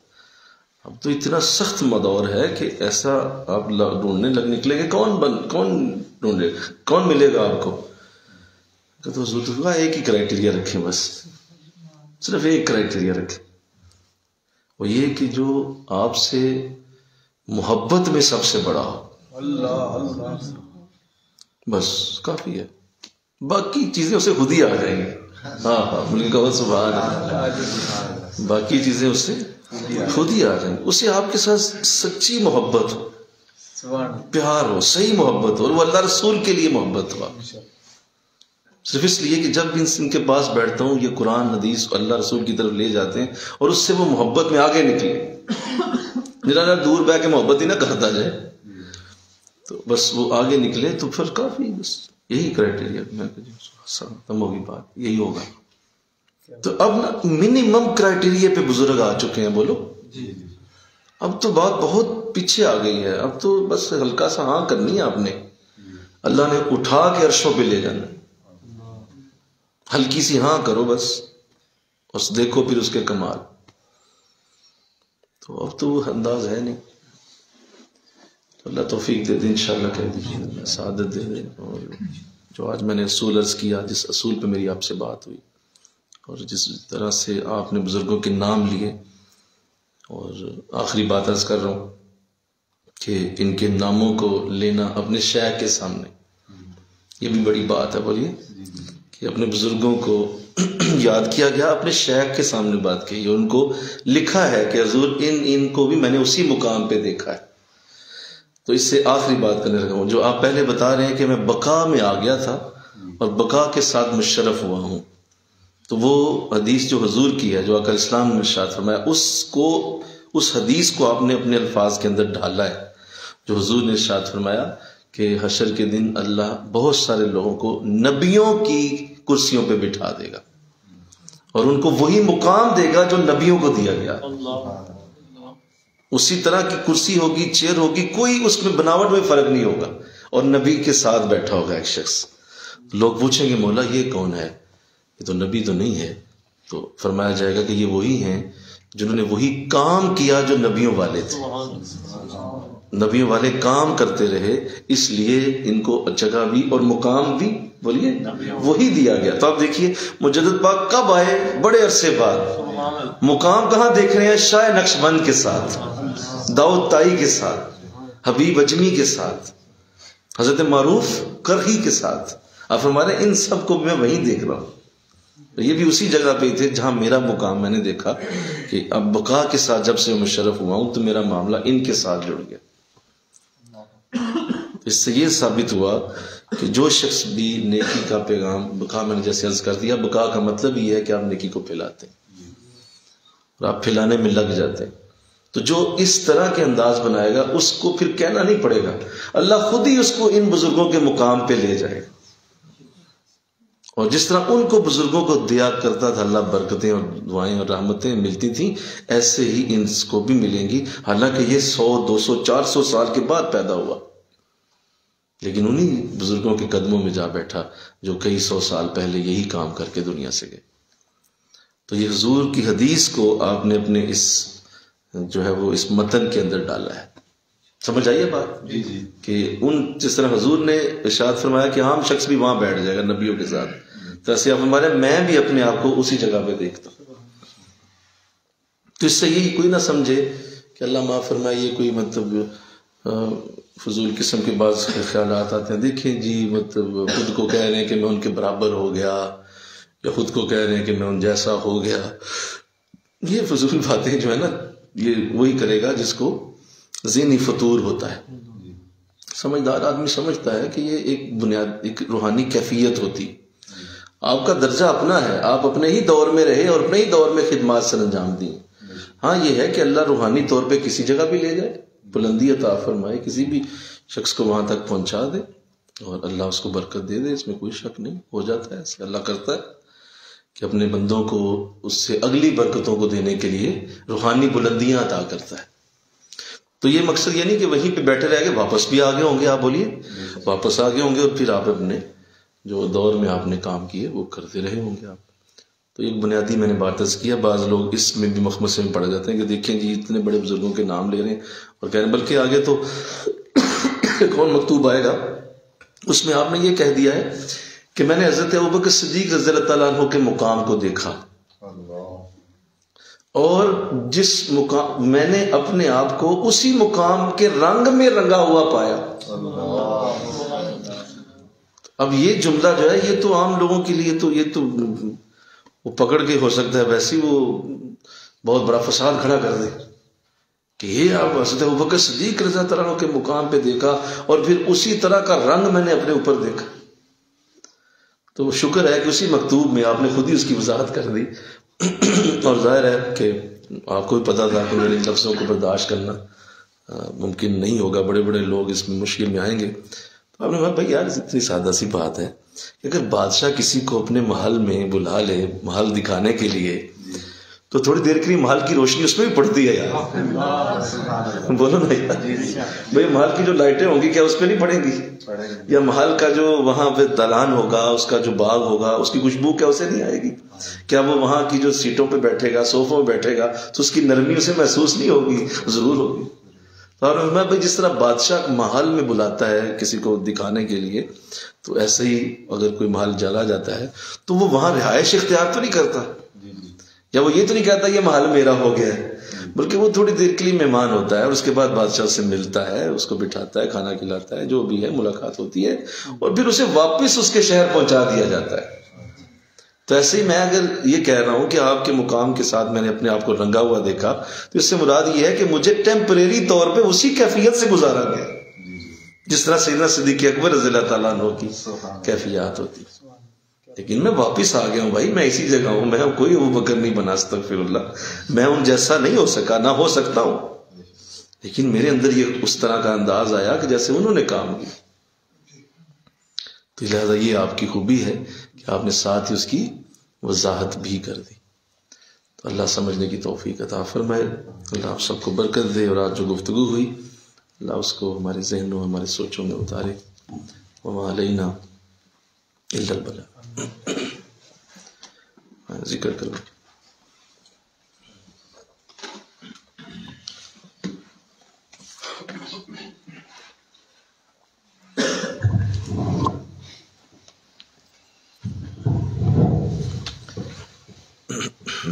بسم اللہ الرحمن الرحیم. ذکر کی طرف دل کی گردن سے تمام لطائف سے اللہ اللہ سے صدا ہوتی ہے. اس میں اپنی تمام اللہ اور اپنی تمام غفلتوں کو ذہن میں رکھتے ہوئے ان کو اللہ کے ذکر سے ختم کرے اور دین کی تبلیغ کے لیے جو ہمارے اندر کمزوریاں ہیں اس کو بھی اسی ذکر کی برکت کے ساتھ ختم ہوتا ہوا پائے. بسم اللہ الرحمن الرحیم.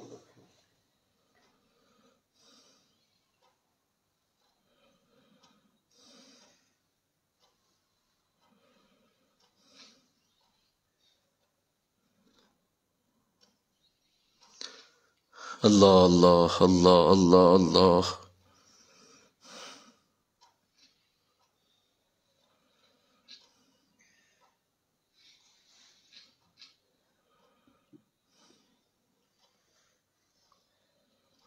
اللہ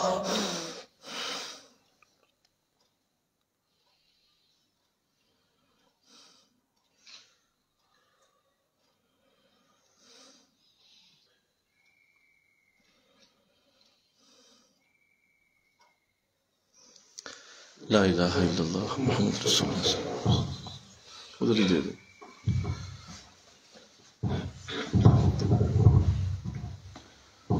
أعوذ بالله من الشيطان الرجيم بسم الله الرحمن الرحيم الحمد لله رب العالمين والعاقبة للمتقين والصلاة والسلام على سيد المرسلين والحمد لله رب العالمين لا حول ولا قوة إلا بالله العلي العظيم لا إله إلا أنت سبحانك إني كنت من الظالمين یا الہ العالمین ہم نے جو کچھ پڑھا ہے اس پہ عمل کرنے کی توفیق عطا فرما یا الہ العالمین ہمیں بھی اپنے بزرگوں سے اس طرح فیض دینے کا اور آگے فیض لوگوں تک پہنچانے کا ذریعہ بنا الہی ہم نے علم نافع سیکھا لوگوں کے لیے نفع والا علم پہنچانے کا تو وسیلہ بنا دے الہی ہمیں قبول فرما الہی ہمیں قبول فرما الہی ہمیں اپنے شیخ کا دست بازو بنا الہی ہمارے شیخ کے جتنے بھی مشن چل رہے ہیں الہی ہمیں ان کا ہر اول دستہ بنا دے الہی ہمیں ان کے حق میں قبول فرما دے الہی ہمیں قیامت والے دن اپنے شیخ کے ساتھ حضور کے جھنڈے کے تلے جگہ دیجیے الہی ہمارا خاتمہ بھی رحمان فرمائیو الہی ہم سے وہ کام لے لے جس سے تیرے دین کا کوئی بھلا ہو جائے الہی ہم نے مر تو جانا ہے تیرے نام پہ مرنے سے بڑی کوئی بات نہیں الہی اپنے نام پہ موت عطا وفوض امری اللہ ان اللہ بصیر بالعباد وصلی اللہ علی خیر خلق محمد وآلہ وسلم